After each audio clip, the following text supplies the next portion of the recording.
Just wanted to show you how most of the plants in the system go in.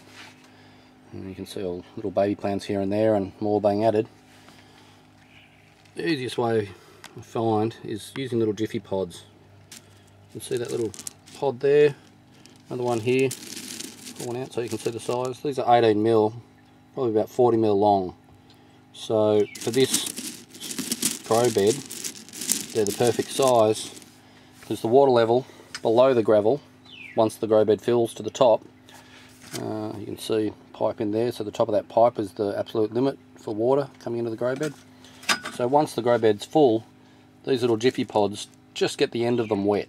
So it's enough, because this is nice and moist but not saturated, so the perfect starter for seeds. So I find that double handling seeds, not only is it a waste of time and effort, but you disturb the roots. If you go germinating in bits of paper towel and Ziploc bags, or that kind of system, or even just simple cotton wool kind of setup, once you replant, especially into a gravel bed, like this is volcanic rock, it's pretty coarse. It's coarse on your hands, and it gets pretty disturbed. The roots that are going into it, they're pretty crushed and disturbed. So good looking plants or little seedlings getting planted into a bed like this, that takes them a week or two to recover.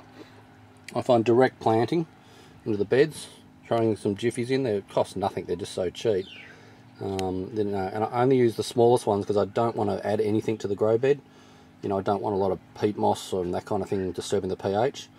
So the smallest ones I can find are 18mm. They're absolutely tiny. They're the size of like 5-cent piece and about 3mm thick when you buy them. And then you let them sit in water overnight. They swell right up to that size of about 2.5 centimeters by about 40mm deep. And they're just the perfect little treat. These ones are only just planted yesterday. They're all through the garden bed. It's also easier to know where your plants are coming up. Just dropping seeds in the bed, a lot of them will go too deep, won't germinate, or too many germinate. So this way, whack a seed in each one, and the germination rate's pretty high. It's it's quite a good system. Doesn't seem to upset the pH, and there's just not enough in these that it's going to drop anything into the beds. They also have, which is very handy, the jiffy pod, they have a wire mesh around them, so you can see that fine mesh, so that holds all the peat in. So even when you go to harvest the plant, there'll still be a bit of it left, and it's easy to just cut off, throw in the bin, that kind of thing.